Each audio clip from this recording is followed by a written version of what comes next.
잘 지내셨습니까? 밤새 안녕이라고 그랬는데요. 그렇지 않았습니까? 돌아가신 분들이 한 10분 되는데 대부분 다 10대에서부터 80대까지 가운데 대부분이 다 여자라고 말씀하시고, 어젯밤에 보니까 한국일보에 남자 하나가 이제 있으셨는데 주사랑교회 교인이시더라고요. 저 지난 연합기도회 때 처음으로 이렇게 참석하셨던 교회 교인이라 40살이더라고요. 젊은 남자가 이렇게 그런 일을 당하게 되어서 안타깝고, 몰랐던 게 와이프가 한국 가 있었더라고요. 그래갖고는 이제 그 무슨 일이 있었는지 몰랐다가 이제 나중에 알게 되고 교회에서도 알게 되었다라는 그런 이야기를 듣게 됩니다. 참 기도가 많이 필요한 것 같고, 또 이번 여기 시간으로는 내일 저녁서부터죠. 내일 저녁서부터 남북 정상회담이 있다고 하는데요. 그 전까지의 정상회담은 약간의 이벤트성이었다고 하면은 내일 정상회담은 진짜 아니겠습니까? 트럼프 대통령하고 김정은이하고 만나기 전에 미리 교통정리하는 그런 회담입니다. 그래서 핵만 포기하면 그러면은 북한에서는 자기네 북한을 인정만 해주면 그걸로 말로 하지 말고 글로만 남겨주면은 우리도 이렇게 하겠다라고 하는 것이 북미회담의 지금의 이렇게 거의 가닥이고, 또 트럼프 대통령은 강하게 하려고 말 안 들면은 재미없어라고 하면서 참모들 가운데서 가장 강경파들만 맨 앞에 세워놓지 않았습니까? 그래서 그 강경파들을 통하여서 문제를 해결하려고 하는 그 모습을 보게 되는데요. 사모님, 저 누가 왔는데요?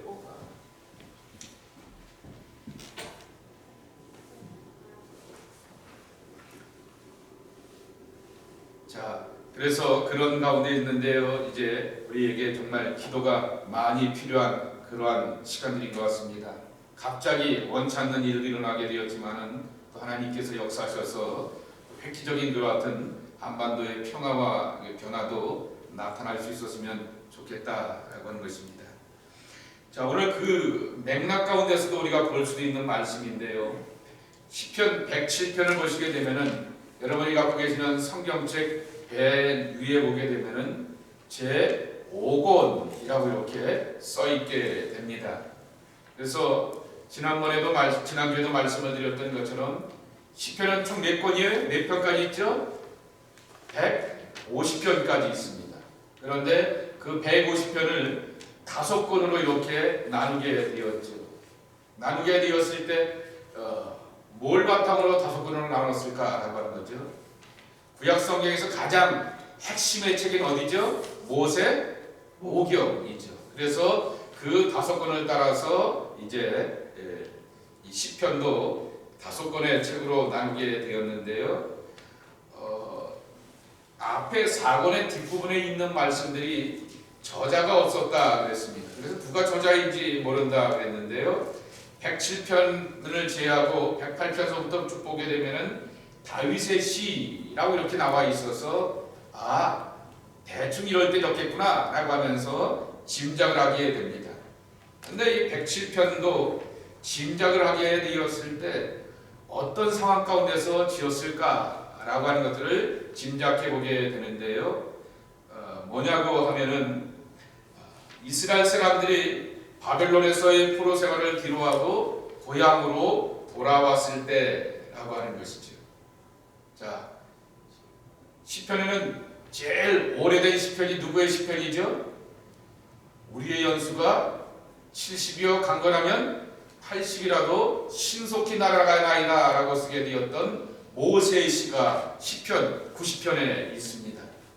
이 모세 할아버지가 있죠.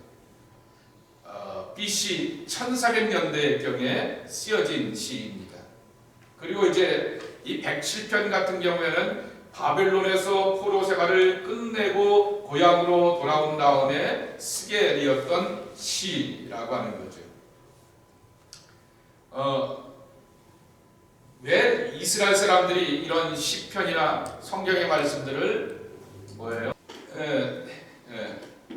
이 이제 고향으로 돌아오게 되면서 바벨론 포로 생활하면서 정신을 차린 게 하나 있습니다.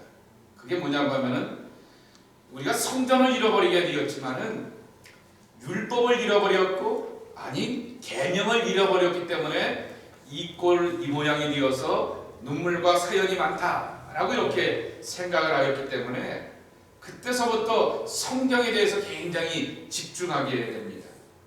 그래서 이제 나온 직책 가운데 하나가 바로 학사와 같은 사람, 에스라와 같은 사람이 지도자가 되었던 거죠.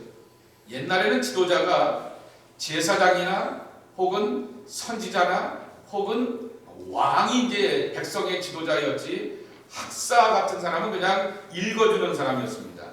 들으라 이스라엘아, 하나님은 한 분이시니 마음을 다하고 뜻을 다하여서 주 너희 하나님을 사랑하라 라고 하면서 가르쳐주는 것으로 이제 읽어주고 잠시 풀어주는 것으로 끝났는데 바벨론 포로 생활하면서 제사장이 제사가 없잖아요.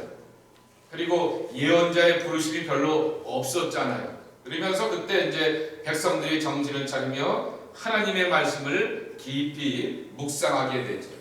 그러며 진정한 의미의 성경의 사람이 되고 말씀의 사람이 되었던 것이 이제 바벨론 포로 생활 가운데인 거죠. 그러면서 그들이 이제 고향으로 돌아오게 되면서 불렀던 찬양이 이 107편의 배경이 되는 말씀이라고 하는 것이죠. 그래서 1절에 뭘로 시작합니까? 여호와께 감사하라 그는 선하시며 근지하심이 영원함이로다 라고 이렇게 말씀합니다. 고백합니다. 이렇게 표현하는 거죠. 하나님은 인간의 고통의 현장에서 구원하여 주시는 분이라고 하는 거죠. 하나님은 인간의 눈물의 현장 가운데서 헤아려 주시는 분이라고 하는 것을 그들이 확인하게 되었던 것이죠. 사실은 오늘 새벽의 말씀인데요. 바로 혹시 성경책을 갖고 있으면 106편 바로 앞에 46절에 보게 되면 이런 말씀이 있습니다. 이스라엘 백성을 사로잡은 모든 자에게서 긍휼히 여김을 받게 하셨도다 라고 하는 거죠. 여기는 하나님이 이스라엘 백성들을 아이고 내 자식들 하면서 긍휼히 여겨주신 것이 아니라 하나님이 전혀 뜻밖의 사랑을 통하여서 불쌍히 여기고 긍휼히 여김을 받게 하여 주셔서 고향으로 돌아갈 수 있게 해 주셨다라고 하는 것입니다. 그래서 긍휼히 여김을 받게 하셨다라고 하는 거죠. 이스라엘 백성들이 누가 생각해 봤겠습니까? 나라가 바뀌었죠. 제국이 바뀌었는데 뜬금없이 고레스라고 하는 사람이 나타나갖고 이스라엘 사람들은 하나님 잘 믿는다며 그리고 여전히 가슴속에 하나님만 있다며 그 하나님 잘 믿으려고 고향으로 가고 싶으면 가도 돼 라고 이렇게 하게 되었다라고 하는 거죠. 말로만 하면은 그게 왕의 말이 그때가 지나면 그 왕이 죽으면 끝나잖아요. 그러니까 어떻게 돼요? 글로 남겨놨단 말이에요. 조서를 내리고 칙서를 내리어서 전국 방방곡곡의 고아노니 이스라엘 백성들이 고향으로 돌아오는 것에 대하여서 해방하지 마라 라고 하는 그러한 글을 남겨놓았다라고 하는 거죠. 하나님의 참 오묘하신 손길과 섭리 가운데서 돌아갈 수가 있게 되었다라고 하는 것이죠. 그러니까 그들의 입장에서 보게 되면은 오늘 금방 말씀을 드린 것처럼 하나님이 고통당하는 우리의 현실 가운데서 외면하지 아니하시고 구원하시는구나 라고 하는 것을 확인하게 되었다라고 하는 것입니다. 자, 그러면은 말씀으로 이렇게 들어가 보도록 하겠습니다. 1번 속량받은 백성에게 여호와께 감사하자라고 찬양으로 초대를 하고 있습니다. 자, 그러면 하나님은 어떠한 분이십니까? 라고 말하게 됩니다. 1절에 하나님은 어떤 분이라고요? 선하시며 그 인자심이 영원하시도다 라고 말하게 되었습니다. 하나님은 선하시고 인자하시다 라고 하는 것이죠. 그래서 여기 선하다 라고 하는 말 허구 계속해서 나오게 되는 것이죠. 하나님의 뜻대로 라고 하는 것이죠. 그리고 하나님의 위대한 계획대로 라고 하는 것이죠. 그래서 여기서 말하는 선하다라고 하는 말은 윤리적으로 도덕적으로 깨끗하다 깔끔하다라고 하는 그러한 뜻을 말하고 있는 것이 아니다라고 하는 거죠. 예상도 못했는데 고레스 왕이 가라고 허락을 하는 이것들고 방법 보게 되면은 하나님의 방법밖에 없다라고 하는 거죠. 제 입장도 똑같습니다. 옛날에 제가 이 트럼프 대통령에 대해서 별로 이렇게 좋게 여기지 않았습니까? 그런 사람이 대통령이 돼갖고 남북의 문제에 대해서 이렇게 여태껏 미국의 대통령들이 해결하지 못한 것을 전향적으로 해결할 줄 누가 알았느냐라고 하는 거죠. 지금 한편으로는 미국 자체에서는 아슬아슬하지 않습니까? 맨날 개인 스캔들이 일어나서 아슬아슬한 사람인데 그런 사람이 또 이런 일을 만들어나가는 것을 보게 되면서 참 하나님께서 역사를 꾸며나가고 움직여나가신 것이 참 묘하다라고 하는 그러한 생각이 드는 것이죠. 이것이 바로 하나님의 선하심이라고 하는 것으로 말씀하고 있는 것이죠. 두 번째로는 하나님은 인자하다라고 하는 것입니다. 인자하다라고 하는 말의 어원을 몇 번 말씀드리지 않았습니까? 헤세드라고 하는 말은 어머니의 자궁이라고 하는 것입니다. 아기가 어머니 뱃속에 있을 때 가장 편안하고 안전한 것처럼 하나님께서 우리를 그렇게 품어주신다라고 하는 것이죠. 그런데 여기에도 나와 있는 것처럼 이 표현은 언약적인 용어이다라고 말하게 됩니다. 그러니까 어제 수요일에도 말씀을 드렸듯이 하나님이 우리와 약속을 맺어주셨는데 일방적인 사랑과 은총 가운데서 선물의 언약을 맺어주셨다라고 하는 것이죠. 이것도 갖고 이것도 갖고 이것도 가져. 이게 이제 일방적인 선물 아니겠습니까?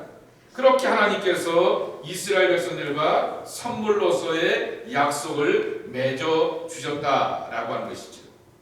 그래서 바벨론에서의 고난을 당하게 하시고 그들이 거기서 70년의 고난 가운데서 정신을 차리고 깨어있는 사람들이 있게 되니까 그 깨어있는 사람들과 함께 고향으로 돌아올 수 있는 길을 허락하시게 되었다라고 하는 것입니다.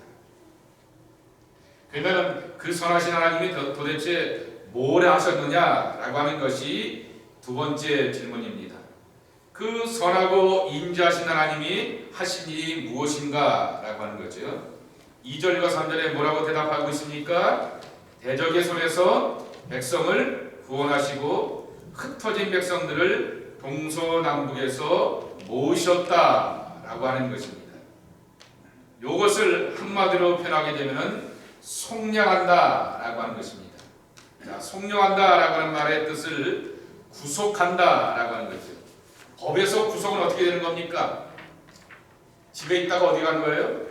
가막소로 가는 게 법으로서의 구속이죠. 그런데 성경이 말하는 구속이라고 하는 얘기는 노예가 되었고 포로가 되었다가 자유인이 되는 것을 구속이라고 이렇게 표현하게 된다라고 하는 것이죠. 그래서 리듬이라고 하는 레뎀프션이라고 하는 단어 그리고 리딤이라고 하는 그런 단어를 쓰게 되는데요. 여기는 되사다라고 하는 말을 갖고 있다 그랬는데 한번 따라해 보실까요? 값을 지불하다. 값을 지불하다. 예, 노예는 노예값이 얼마죠? 이거는 우리가 알 수 있습니다. 예수님이 가룟 유다한테 해서 몇 냥이 팔려갔죠? 은 30냥이. 이게 노예값입니다. 그러니까 이 가룟 유다가 자기 스승을 노예값으로 팔아버린 거예요. 자기 평생을 걸고 자기 일생을 걸고 저 양반 한번 따라가 보겠다라고 해놓고 나서는 자기 마음에 안 드니까 자기 스승을 노예값으로 이렇게 팔아버리게 되었던 것이죠. 그러니까 이 노예값 은 30냥을 값을 지불하여서 자유인이 되게 하였다라고 하는 거죠. 살고 싶은 대로 가고 싶은 대로 네 가족들과 함께 마음껏 살아봐 라고 하는 것이 구속하다, 속량하다 라고 하는 그러한 뜻이죠. 우리가 죄의 노예가 되었는데 하나님께서 예수님을 십자가 위에서 죽게 하시는 값을 지불하심으로 말미암아 우리가 자유인이 되는 그와 같은 은총을 누리게 되었다라고 하는 거죠. 근데 그거는 하나님의 구원은 영적인 구원만 아니라고 하는 것이죠. 이것도 한번 따라해 보실까요? 심심하지 않게요. 전인적인 구원. 전인적인 구원. 예. 요한 3서 2절에 뭐라고 말씀하시고 있습니까? 여러분 잘 아시는 말씀입니다. 사랑하는 자여 내 영혼이 잘됨 같이 내가 범사에 잘되고 강건하기를 간구하노라 라고 말씀하고 있습니다. 첫째는 뭐가 잘돼요? 영혼이 잘됨 같이. 그리고 범사. 두 번째는 뭡니까? 범사이죠. 그리고 뭐라고요? 육신이 강건이라고 이렇게 말씀하고 있죠. 하나님의 구원은 한 가닥의 구원이 아니다라고 하는 거죠. 왜냐고 하면은 하나님이 하나만 만들어 놓고 하나만 책임지는 분이 아니다라고 하는 거죠. 저와 여러분 나를 다 만들어 놓으셨고 내게 가정도 주셨고 내게 자식도 주셨고 내게 일할 수 있는 능력과 기회와 기업의 터전도 허락하여 주셨기에 그건 다 하나님의 창조물과 위대한 계획 가운데 담겨져 있다라고 하는 거죠. 그래서 하나님이 우리를 구원하신다라고 하였을 때 그 구원은 근원적으로는 영혼의 구원, 죄의 자식이 아니라 빛의 자녀가 되어서 정말 소망 가운데서 광명한 세계로 나가는 은혜의 삶이도 되지만은 또 하나의 구원이 우리에게 있다라고 하는 거죠. 삶의 구원이라고 하는 것입니다.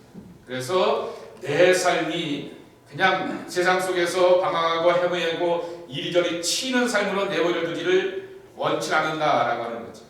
그래서 하나님은 우리를 구원하기를 원하시는데 내가 하나님을 찾고 하나님의 도우심 가운데로 살고자 하는 그 간절함 가운데 있을 때 그와 같은 은혜를 허락하신다라고 하는 것입니다. 그래서 여기에도 이스라엘 백성들이 바벨론에서 포로 생활하면서 근신하고 정신을 바짝 차리게 되니까 그들을 구원하여 주셔서 더 이상 흩어졌던 포로된 백성이 아니라 바로 다시금 예루살렘으로 모으셨다라고 하는 거죠. 예루살렘의 또 다른 이름이 뭐죠? 시온성 아니겠습니까? 자, 권사님만 우리 교인 지금 여기 계신 분들 가운데서 성지순례를 다녀오신 분이 권사님만 계시나요? 한번 도전을 한번 해봤으면 참 좋겠어요.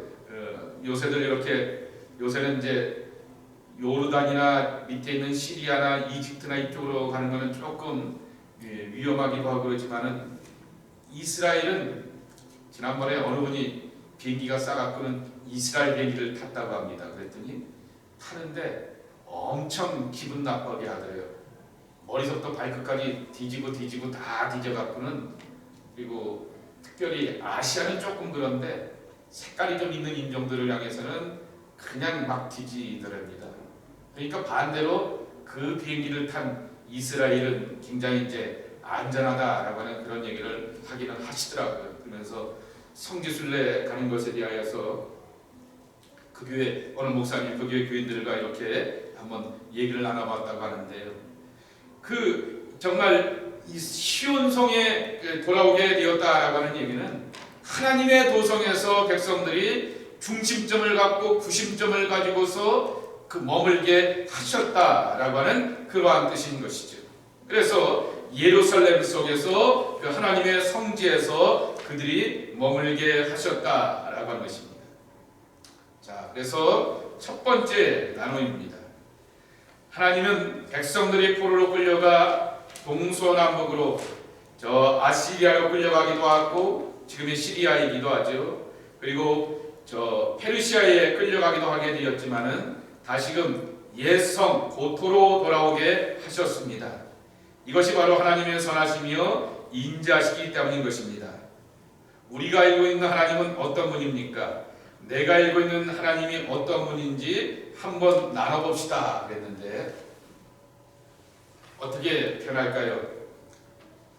시편 기자는 하나님은 선하고 인자하시다 그랬는데 뭐라고 말씀을 하고 싶으십니까? 하나님은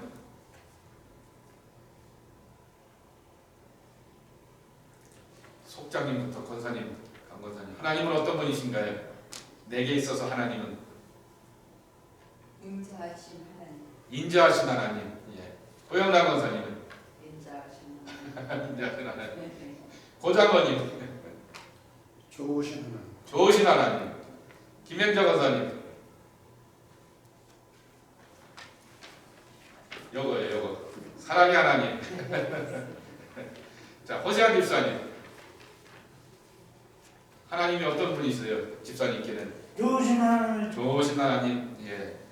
저는 이 말씀을 이렇게 보면서 이렇게 설명하고 싶습니다. 하나님은 오묘하신 하나님이라고 하는 거죠.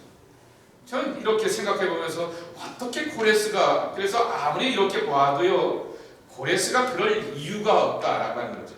그가 무슨 뭐 하나님을 잘 믿는 사람도 아니고, 또 반대로 이스라엘 사람들을 잘 봐줘갖고 자기의 정치적인 입지가 좋아져야 될 이유도 없는 사람이라고 하는 거죠. 그때 이 고레스가 페르시아 제국을 만들면서 중동에 있는 주변의 나라들 20개를 다 점령을 했더라고요. 그래서 20개 나라를 자기의 이 온타리오주, 뭐 퀘벡주 하는 것처럼 주로 만들어 놓았단 말이에요. 그렇게 할 정도의 힘과 권한이 있는 사람인데, 그리고 이미 거기 예루살렘에는 이미 사마리아 사람들과 아수르 사람들과 바벨론 사람들과 석절 살면서 혼혈이 되어버렸기 때문에 이스라엘 사람들만 따로 챙길 필요가 없단 말입니다. 그런데 그렇게 불러내신 것을 보게 되면 참 하나님은 심요막측하고 오미하시다라고 하는 것을 깨닫게 됩니다. 자, 그러면서 그 백성들의 삶의 여정을 두 번째서부터 소개하게 됩니다. 이스라엘 백성들을 구원하신 하나님의 구원의 역사가 4절서부터 22절까지의 말씀 가운데서 쭉 소개하고 있는데요. 하나님은 광야길에 있는 백성을 어떻게 인도하여 주셨습니까? 그랬습니다. 광야길에 있던 백성들 이렇게 말합니다. 광야길을 뭘로 설명하면 좋을까요? 성경에도 그 표현이 나오는데요. 유행가 가사입니다. 나그네 서름입니다. 성경 어디에 나오냐고 하면요, 시편 105편 12절입니다. 제가 읽어드릴게요. 105편 12절에 보게 되면은 그때에 그들의 사람의 수가 적어 그 땅에 나그네가 되었고, 이렇게 말하게 됩니다. 근데 이 나그네가 되었던 것이 누구 때였냐고 하면은 요셉 때였다라고 하는 거죠. 요셉이 애굽에서 국무총리하지 않습니까? 그리고 그 국무총리하는데도 힘없는 국무총리가 아니라 엄청난 영향력을 행사하고 한 지역의 땅을 분깃으로 받게 되었던 그 지역의 통치자가 되었고 힘이 있게 되었는데, 그런데 나그네가 되었다라고 하는 거죠. 근데 이 나그네라고 하는 말이 105편 10절에만 나오는 것이 아니라 어디에도 나오냐고 하면요, 제가 또 읽어드리겠습니다. 105편 23절입니다. 이제 이스라엘이 애굽 땅에 들어가며 야곱이 함 족속의 땅에 나그네가 되었도다 그랬습니다. 젖과 꿀이 흐르는 가나안 땅 가운데서 살게 되었다가 이 가나안 땅에서 살지만은 야곱이 가만히 듣는데 죽었다라고 생각하게 되었던 그 아들이 국무총리가 되어갖고는 정말 놀라운 마차를 보내는 겁니다. 아버지, 리무진 타고 오세요 라고 이렇게 얘기를 하는 것 아니겠습니까? 이게 방탄유리에다 총을 쏴도 폭탄이 터져도 끄떡없는 엄청난 리무진이니까 이거 타고 오세요 라고 하는 거죠. 성경에는 그렇게 나와 있지 않고 버금마차 그랬습니다. 버금 아닙니까? 바로 황제가 으뜸마차이고, 그리고 바로 밑에 있는 버금마차를 타고 이제 내려가게 되었더라 그랬습니다. 그런데 아들이 그렇게 엄청나게 좋은 리무진을 보내줬다 할지라도 그 땅에서는 나그네가 될 수밖에 없었다라고 하는 것이죠. 그런데요, 제가 유행가 가사 나그네 서름이라고 이렇게 말씀을 드렸지만은 거기에는 우여곡절이라고 하는 말이 다 섞여 있는 것을 이렇게 나그네 보통 나그네 서름이라고 말하게 되는데, 성경은 광야길이라고 하는 별로 이렇게 쓰게 됩니다. 그래서 구약 성경에서 광야길이라고 하는 것은 뭐냐고 하면은 하나님의 약속을 받았음에도 불구하고 아직 성취되지 않은 삶, 그것이 바로 광야길이죠. 이스라엘 백성들이 광야에 왜 나갔어요? 어디 가려고? 가나안 땅 가려고요. 가나안 땅은 뭐예요? 하나님의 약속의 응답, 하나님의 약속의 성취인 거죠. 그런데 그러한 길을 가는 동안에 하나님께서는 이스라엘 백성들 가운데 광야길을 걷게 하셨다라고 하는 것이죠. 그래서 첫 번째 출애굽 때처럼 두 번째 바벨론 포로에서 고향으로 돌아오는 800km, 직선거리 800km, 우회거리 1500km의 그 길 가운데서 하나님이 이스라엘 백성들 가운데 동행하여 주셨다라고 하는 것입니다. 그런데 거기 보게 되면은 그 다음 장을 이렇게 보십시오. 4개의 에피소드가 나온다라고 이렇게 설명하고 있습니다. 그래서 첫 번째가 4절서부터 9절까지에 있는 첫 번째 출애굽의 광야에서의 헤맴이라고 하는 것이죠. 그들이 광야 사막길 가운데서 방황하며 거주할 성읍을 찾지 못하고 그랬습니다. 줄이고 목이 말라 그들의 영혼이 그들 안에서 피곤하였도다 그랬습니다.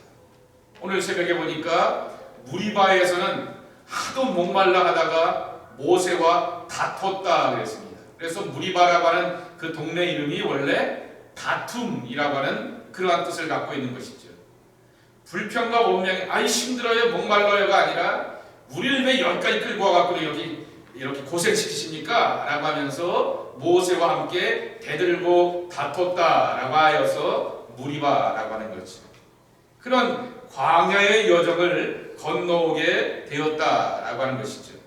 근데 그 광야의 여정 가운데서 하나님은 어떻게 하셨느냐라고 하는 것이죠. 7절 말씀에 보게 되면은 우리 함께 읽어보실까요? 7절 시작. 또 바른 길로 인도하사 거주할 성읍에 이르게 하셨도다라고 하는 거죠. 광야 길을 걸어가면서 헤매의 땅으로 살게 하는 것이 아니라 구름 기둥과 불 기둥을 보여주시면서 야 우리는 혼자가 아니구나. 우리는 헛걸음하고 있는 게 아니구나. 오늘 걸어가는 이 길에는 하나님이 우리와 동행하시는구나 라고 하는 것을 확인하면서 가나안 땅을 향해서 한 걸음 한 걸음 내딛게 하셨고 드디어는 정착하게 하셨다라고 하는 것입니다. 그것이 첫 번째 에피소드 사건이었습니다.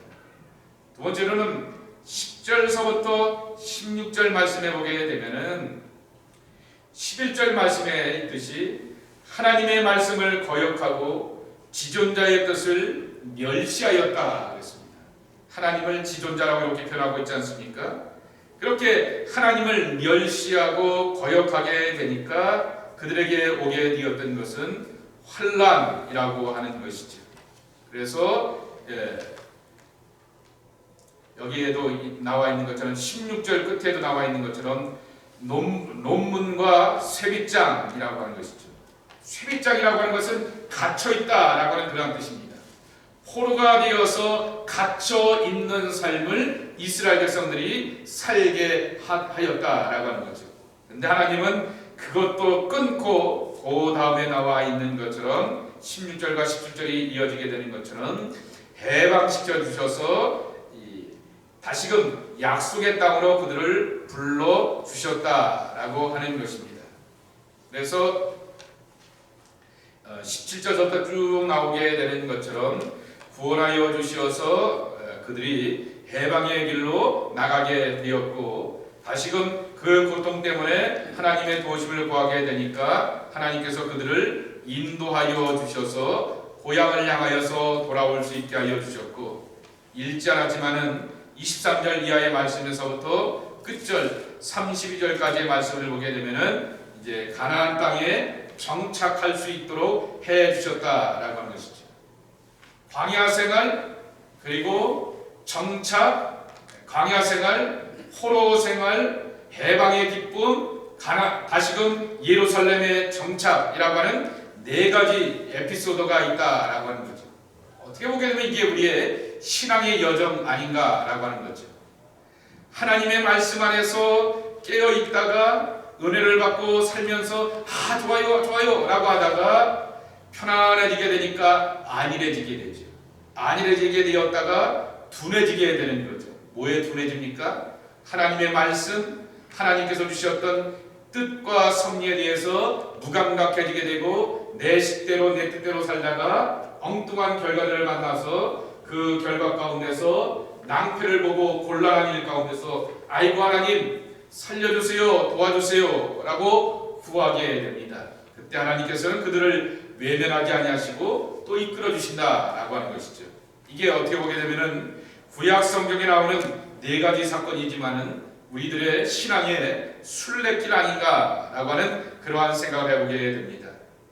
그때 우리에게 필요한 게 뭐냐라고 하면은 반복되는 훈련이라고 하는 것입니다. 오늘 새벽 기도 때 제가 이런 예화를 하나 드렸습니다. 어저께 이제 새벽 예배를 준비하면서 글을 하나 읽는데 이런 글이 하나 있더라고요.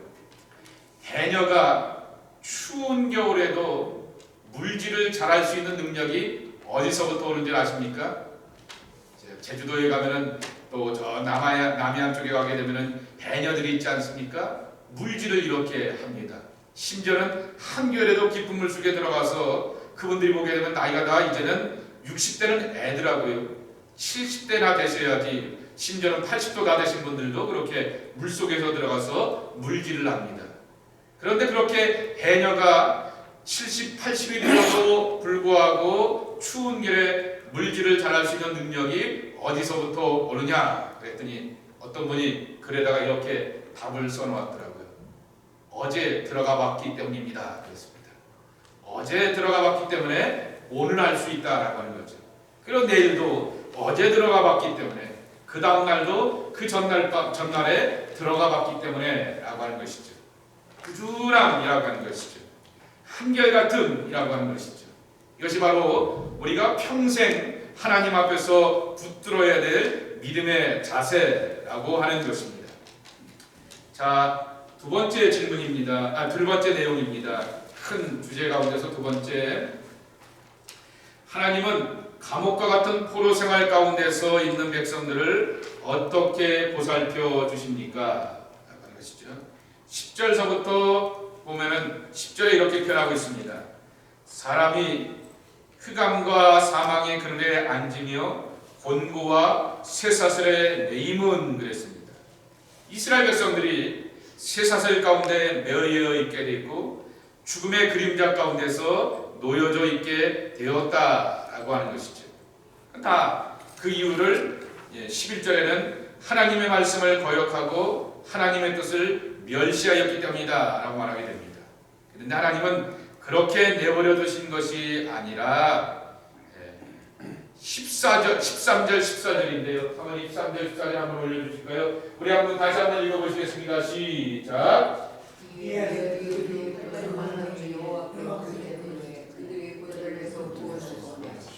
14절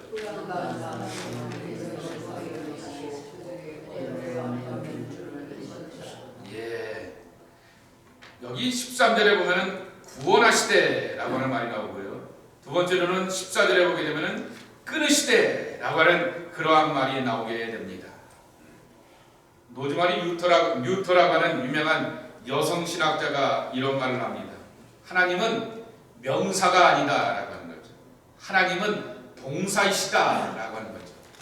명사는 착함, 선함, 좋음, 평안 이런 말이라고 하면은 구원하시다라고 하셨고 끊으시다라고 말씀하셨고 해방하셨다라고 말씀하시고 세빗장을 꺾으셨도다라고 하는 거죠. 왜 하나님은 명사가 아니라 동사라 말했느냐라고 하는 것이죠. 하나님은 지금도 우리의 삶 가운데 뭡니까? ing입니다. 지금도 일하고 계시는 분이라고 하는 것이죠. 옛날에 우리 아버지 때 할아버지 때 하셨어가 아니라 오늘 내가 살아가는 나의 삶의 자리 이 시간에 일하시고 구원하시고 악한 것을 꺾으시는 하나님이라고 하는 것입니다. 그래서 그런 내용이 10절서부터 16절까지의 말씀에 담겨져 있습니다. 이런 상황 가운데서 구원하여 주실 뿐만 아니라 두 번째로는 육체의 연약함 가운데서도 구원하여 주셨다라고 하는 것이죠. 세 번째, 하나님은 질병 가운데 고통당하는 백성을 어떻게 만져주셨습니까? 라고 하는 거죠. 우리 굵은 글씨 함께 읽겠습니다. 시작. 죽음의 경계에서 시험하는 자들을 고치시고 다시 하나님께 예비할 수 있게 하신다 라고 하는 거죠. 어느 예배자가 이렇게 말을 하게 됩니다. 하나님이 우리를 구원하신 이유가 뭐냐라고 하는 거죠. 아니, 더 처음 원초적으로 하나님이 우리를 만드신 이유가 뭐냐라고 하는 거죠. 지존자 혹은 자존자라고 말하게 됩니다. 그것이 이제 하나님의 속성이죠. 하나님은 스스로 계시는 분이라고 하는 거죠. 근데 왜 나를 만들어서 이 땅에 있게 하시냐라고 하는 거죠. 내가 이 땅에 삶을 살게 하시는 것, 우리 인간이 이 땅에 있게 하시는 것은 나와 하나님이 만나고 교제하며 예배하기 위함이라고 하는 거죠. 전도하고 선교하는 것에 대해서도 똑같은 말을 쓰게 됩니다. 존 파이퍼 목사가 이런 말을 하게 되죠. 선교 왜 갑니까? 라고 했을 때 예배하지 않는 곳에 예배가 있게 하기 위해서 선교하러 가고 전도하러 간다 라고 하는 거죠. 하나님을 향하여서 빵꾸 듣고 하나님을 향하여서 아버지라고 이렇게 부를 수 있도록 하기 위하여서 하나님은 우리를 만드시고 창조하시고 또한 연약함 가운데서 구원하신다라고 하는 것이죠. 그래서 저는 늘 병상에 있는 분들을 향해서 권면하시게 되었을 때 회복되기를 위해서 기도하게 되지만은 다시금 예배당의 사람이 되게 하옵소서, 성전의 사람이 되게 하옵소서라고 하는 기도를 꼭 드리게 됩니다. 집으로 돌아가고 일터로 돌아가는 것도 중요하지만은 더 중요한 것은 성전의 사람이 되어서 예배하며 하나님을 만나는 것이 참으로 기쁘고 즐겁다라고 하는 것입니다. 그래서 여기에도 나와 있는 것처럼 다시금 하나님께 예배하기 위해서라고 하는 것입니다. 그래서 그 말씀들이 쭉 나와 있고요. 자, 나눔 두 번째와 나눔 세 번째를 한번 보겠습니다. 하나님께 돌아오는 길이 결코 쉽지는 않습니다. 무슨 말씀이냐면 타락하였다가 연약하였다가 다시금 회복하는 것이 쉽지 않다라고 하는 것이죠. 그래서 그 회복의 길은 험난한 광야길이라고 말하기도 합니다. 그러나 중요한 사실은 그 험난한 광야길에 하나님이 구름기둥과 불기둥으로 함께 해주셨던 것처럼 우리와 함께 하신다라고 하는 것입니다. 그 하나님은 자기 백성을 먹이시고 입히셔서 언약의 땅까지 안전하게 인도하여 주십니다. 광야길에서 주님이 어떻게 인도하고 계시는지 서로 나눠봅시다 그랬는데, 혹시 내가 만난 하나님을 내가 이렇게 좀 나누고 싶습니다 라고 하실 때 하실 분 계세요?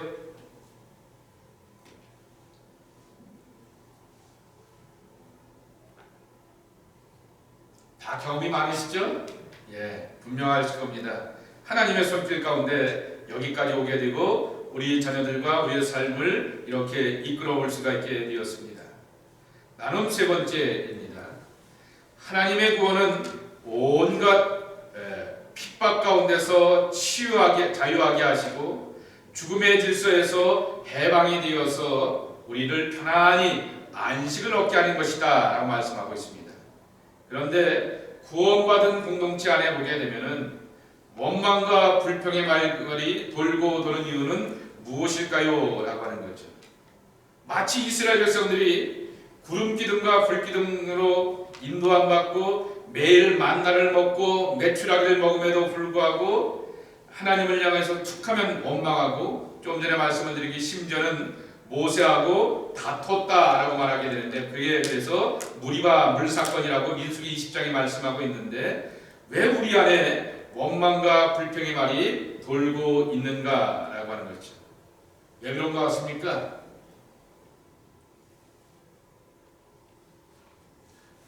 맨날 이런 토론토하고 한번 비교해 보면 생각할 것 같아요.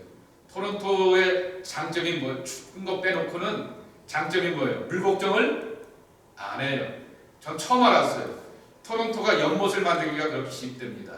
무슨 말씀이냐면 이제 저 위쪽에 사는 사람들은 그냥 땅만 파놓으면 연못이 된답니다. 이렇게 자연스럽게 물이 고여가고 이 물 기질이 많아서 혹시 여러분 나중에 이제 산소를 이렇게 가시게 되었을 때 한국에서 저 묘에서 물이 나오면 뭐예요? 장지로 나쁜 거 아니겠습니까? 그런데 여기는 땅 자체가 물이 나올 수밖에 없다고 합니다. 그래서 물이 나오게 되는데 장지에서 그런 거 봐도 낙심하지 마십시오. 그렇게 하시는데 그 토론토에는 그래서 좋은 점이 연못을 만들 때 땅만 파면 이렇게 알아서 이렇게 물이 고인됩니다. 그래서 이렇게 조금 지나고 나면 시간이 지나고 나면은 자연스럽게 연못이 형성이 된다고 합니다. 그리고 토론토에 물 걱정이 할 필요가 없어요. 또 토론토의 좋은 점이 뭡니까?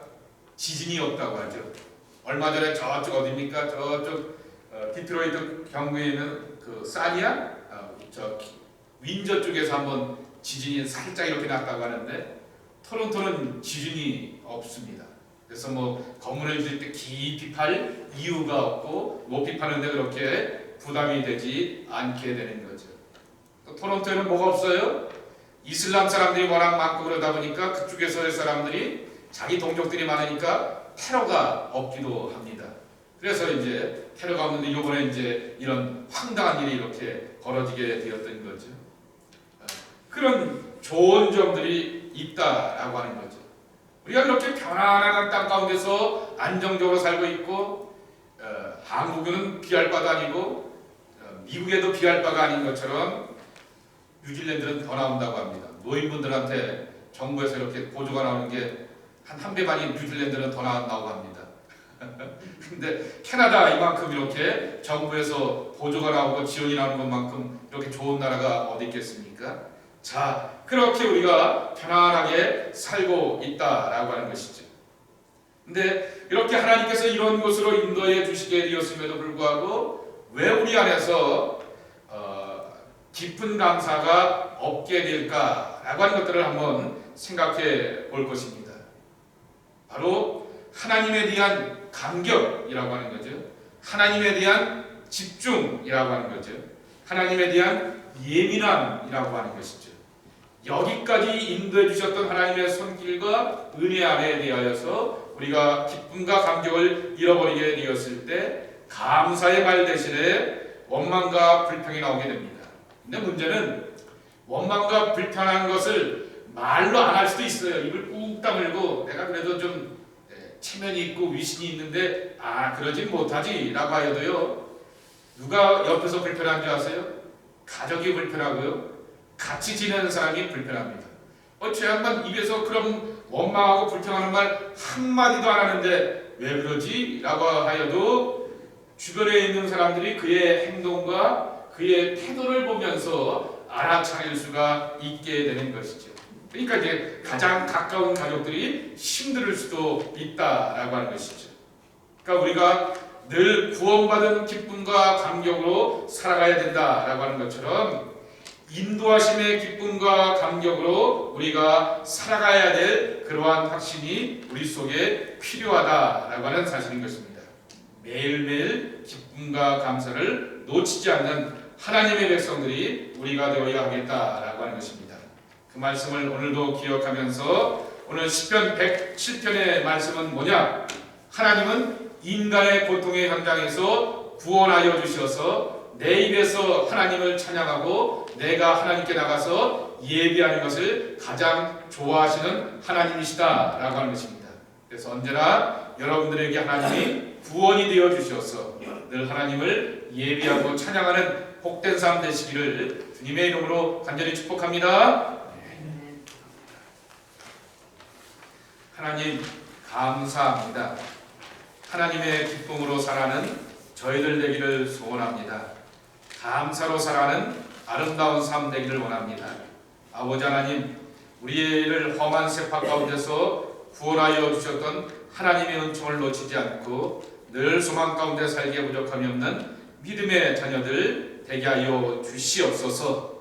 아버지 하나님, 또한 기도하고 간구하는 것은 지난 한 주간에 있었던 이 황당한 일들을 기억하면서 늘 하나님의 돌봄과 구원이 없으면 우리는 늘 연약할 수밖에 없고 슬픔이 우리 발 앞에 기다리고 있다고 하는 사실을 기억합니다. 붙들어 주시옵시고 지켜보아여 주시어서 늘 하나님의 인도하심 가운데 나가는 돌봄의 백성이 될 수 있도록 저희들을 지키시고 축복 내려 주시옵소서. 하나님, 이스라엘 백성들이 고레스라고 하는 희한한 왕의 손길을 통하여서 고향으로 돌아올 수 있게 하여 주셨듯이 세계 역사와 정세를 주관하시는 분은 하나님인 것을 기억합니다. 우리 조국 한반도의 평화와 미래를 하나님 이끌어 주시어서 합력하여 선이 되는 최상의 길로 나가는 귀한 역사 임하게 하여 주시옵소서. 감사 올 때 예수님의 이름으로 간절히 축복하며 기도 올려옵나이다. 아멘. 하늘에 계신 우리 아버지시여,